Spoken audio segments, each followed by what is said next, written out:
दोस्तों नमस्कार। मैंने अपने पिछले वीडियो में आपको पूरब रुखा मकान या ईस्ट फेसिंग मकान में मेन गेट कहां पर होना चाहिए इसके बारे में विस्तृत रूप से बताया था। आज मैं फिर उसी क्रम को आगे बढ़ाते हुए आपसे चर्चा करूंगा। अगर आपका मकान साउथ फेसिंग है, यानी आपका जो मुख्य द्वार है वो दक्षिण दिशा की तरफ है, तो आपको ये वीडियो जरूर देखना चाहिए।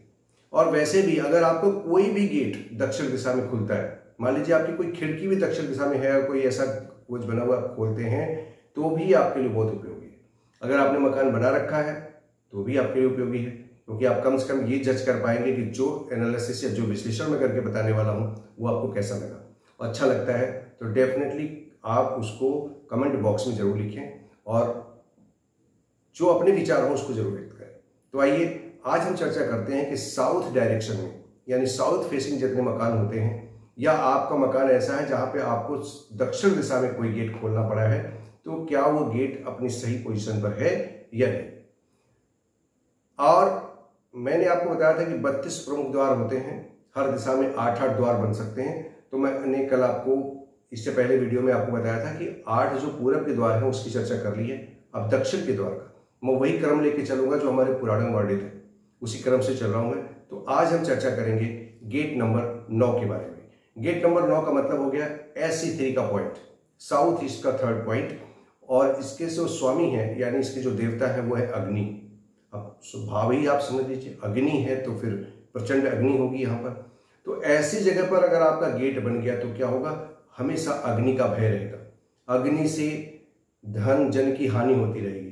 पुरुष बच्चे की, मेल चाइल्ड की या तो डेथ हो जाएगी या वो गंभीर बीमारी से ग्रसित होगा। कोई भी नहीं चाहता कि वो मकान बनाए और उसके साथ इस प्रकार की कोई दुर्घटना हो। आप भी नहीं चाहते, मैं भी नहीं चाहता। और शायद मैं बार बार इसीलिए आप लोगों को आगाह कर रहा हूं कि ये चीज बहुत इंपॉर्टेंट है कि आप जानें कि आपका जो घर का जो मुख्य द्वार है वो सही लोकेशन पर है या नहीं। तो यहां पर अगर आपने गेट बना रखा है या आप गेट बनाने वाले हैं तो सावधान हो जाइए। सोचिए, अगर कहीं पर भी शिफ्ट हो सकता है और थोड़ा इधर उधर शिफ्ट हो सकता है, तो मेरे पूरे वीडियोस को देख लीजिए और उसके अनुरूप काम करिए। अगर शिफ्ट होने की कंडीशन नहीं है तो निश्चित रूप से किसी वास्तुशास्त्री से मिल करके, कुशल जो वास्तुशास्त्री हो उससे मिलकर इसका निदान अवश्य करें। आपके घर में खुशियां और संपन्नता आती रहेगी। अब चलते हैं गेट नंबर 10 के बारे में। जान लें कि गेट नंबर 10 किस लोकेशन पर है, उसका कौन स्वामी है। यह गेट नंबर 10 का मतलब हो गया SE4, साउथ ईस्ट का फोर्थ पॉइंट लोकेशन। इसका जो स्वामी है वो है पुष। पुष का काम क्या है, यहां पर अगर गेट बन गया तो आपके अंदर हमेशा दासता की भावना, गुलामी करने की नेचर होगी, किसी का हमेशा काम करने की आदत होगी, आपको कोई भी यूज कर सकता है आराम से। दूसरा क्या होगा कि हीनता की भावना, हमेशा इंफेरिटी कॉम्प्लेक्स रहेगा, पूरे फैमिली में बना रहेगा। तो कोई नहीं चाहता कि मकान बनाए उसमें रहे और उसके अंदर ये भावना है। अगर आपका गेट यहाँ पर है, मुख्य द्वार है, या आपने कोई भी गेट खोल रखा है दक्षिण दिशा में इस लोकेशन पर, तो निश्चित रूप से उसको बंद कर दें या वहां पर खोले ही नहीं। अब चलते हैं गेट नंबर 11 के बारे में। गेट नंबर 11 यानी साउथ डायरेक्शन का पहला पॉइंट S1, इसके स्वामी है विथत। विथत जो है इसके स्वामी है।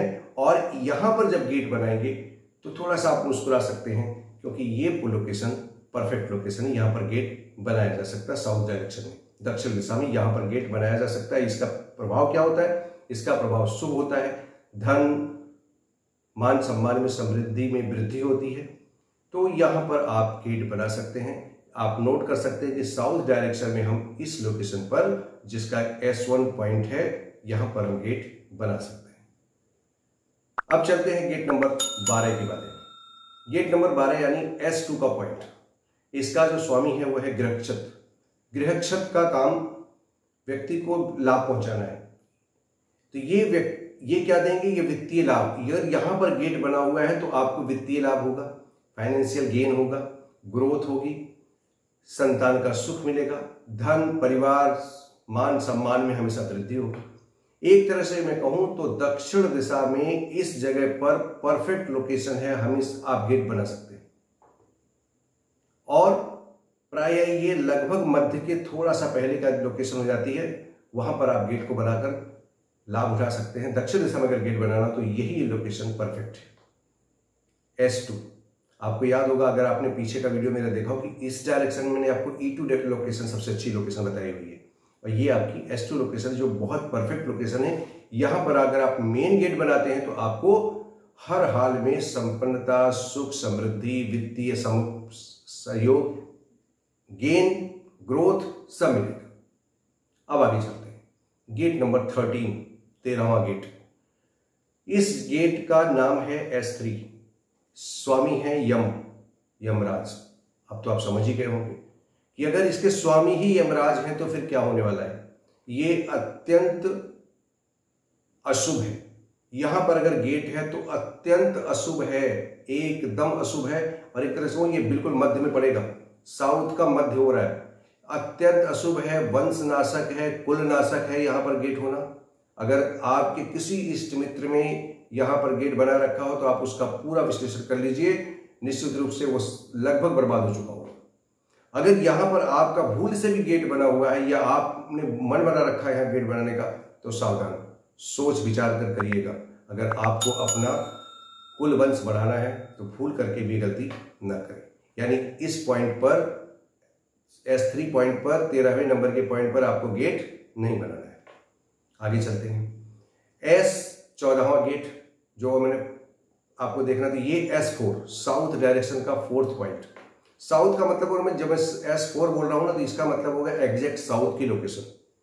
उससे पहले जो बताया था वो SE4 साउथ ईस्ट का लोकेशन था। अब यहां पर जो S4 पे अगर आप बनाते थे, इसके स्वामी है गंधर्व। ये क्या देते हैं? ये देते हैं कृतज्ञता। किसी का आप एहसान नहीं मान सकता वो व्यक्ति, परिवार वहां पे रहने वाला व्यक्ति। बेशर्मी, हानि, गरीबी, कोई मान सम्मान बचता ही नहीं ऐसे लोगों के बीच में। कौन ऐसा व्यक्ति है जो लाखों करोड़ रुपए लगा करके मकान बनाए और उसके परिवार में लोगों के बीच में ऐसी परिस्थितियां पैदा हो जाए कि वो लोग बेशर्मी की सीमाएं पार कर जाए, कृतज्ञ हो जाए, आपके अच्छे काम का भी कोई मतलब न रह जाए, हर कदम कदम पे हानि हो उनके साथ, कदम कदम पे हानि इतनी का जो गरीबी के रेखा के पास चले जाए, तो भूल करके भी इस लोकेशन पर गेट ना बनाएं। S4 पे घातक है। अब आगे चलते हैं। SW1 साउथ वेस्ट का पहला पॉइंट। इसके जो स्वामी हैं भृंगराज हैं। ये क्या देते हैं? बहुत सावधानी से सुनिए, बड़ी खतरनाक पोजीशन पे गेट होने वाला है। ये क्या देता है? व्यक्ति को निर्धनता, धन की कमी, दुख, संबंधों में, रिश्तों में अत्यंत कड़वाहट, यहां तक कि लगभग समाप्त कर देता है। बने बनाए रिश्ते चुटकियों में बिगाड़ देता है। परिवार में असंतोष होगा। खूब करिए, खूब पैसा आ रहा तब भी संतोष होगा ही नहीं, निराशा होगी कदम कदम पर। अगर इस जगह पर आपके किसी भी चाहने वाले का गेट हो, आप उसके घर का विश्लेषण कर लीजिए। अगर आपका भी गेट हो तो आकलन करके देख लीजिए ऐसा हो रहा होगा। अगर नहीं है तो आप भाग्यशाली हैं कि आपने अपनी बुद्धि से, सूझबूझ से यहाँ पर गेट नहीं बनाया। आपको अगर मेरे वीडियो पसंद आ रहे हैं, ये पॉइंट अगर आपको हिट कर रहे हैं कि हाँ जो चर्चा कर रहा हूँ वो सही है, तो कमेंट बॉक्स में जरूर कमेंट करिएगा। इससे हमको हौसला मिलता है और हम और भी चीज़ों को गहराई से बताने में सक्षम हो पाते हैं। वैसे जो चीज़ मैं बता रहा हूँ आपको बिल्कुल शास्त्र सम्मत और बड़ी अध्ययन के बाद बता रहा हूँ।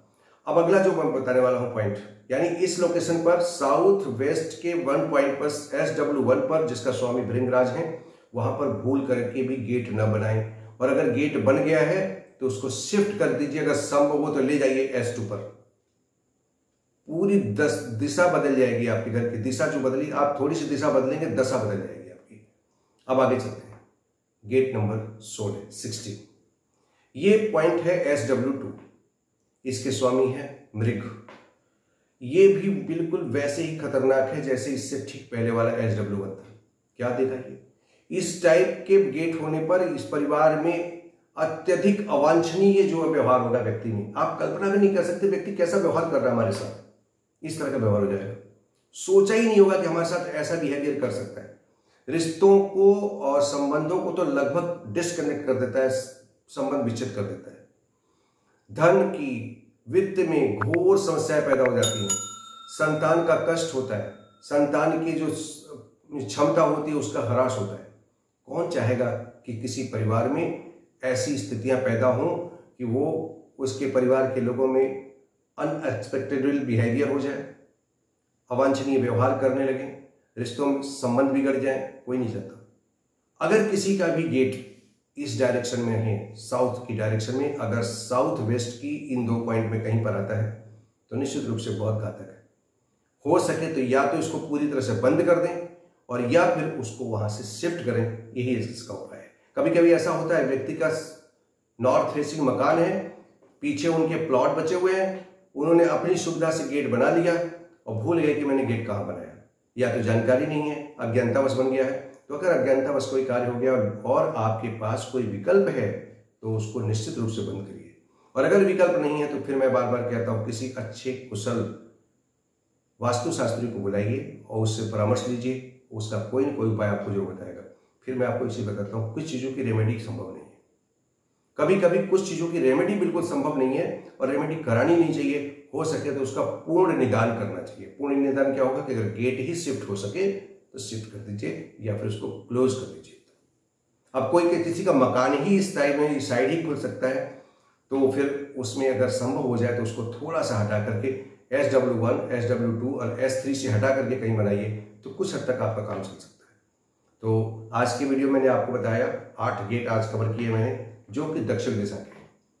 मित्रों, बड़े मन से, बड़े मनोयोग से बताने का उद्देश्य सिर्फ इतना होता है कि मेरे इस विशाल देश में बहुत से लोगों को जानकारी नहीं है और इतनी चीज़ों की जानकारी इन्होंने जब मकान बनाते हैं उसमें भूल जाते हैं मुझे गेट कहाँ बनाना चाहिए। किसी ने आके सलाह दे दिया कि यहाँ बना लेते तो आपकी गाड़ी बड़ी आराम से चली जाएगी, यहाँ बना लेते तो आपका ये काम आदमी आराम से उनकी बातों में आ जाता है। मत करिए ऐसी गलती। बड़े मुश्किल से व्यक्ति जीवन में कभी एक मकान बना पाता है तो पूरी जीवन की पूंजी लगा देता है। इसलिए मकान बनाते समय पूरी तरह सावधान होकर के उसको बहुत सोच समझ करके बनाइए ताकि आपका, आपके परिवार का जीवन सुखमय और प्रसन्नता से बीते। यही उद्देश्य है हमारे वीडियो बनाने का। पसंद आता है तो इसको लाइक करना, शेयर करना बिल्कुल ना भूलें। शेयर तो नापसंद होने पे भी कर दिया करो मित्रों। कम से कम इस वास्तु के वीडियो को अगर आपको नहीं पसंद आता है ना तो शेयर कर दीजिए, हो सकता है किसी व्यक्ति का बहुत बड़ा काम हो जाए। तो फिर एक नई वीडियो में मिलेंगे, तब तक के लिए नमस्कार, जय हिंद, जय भारत।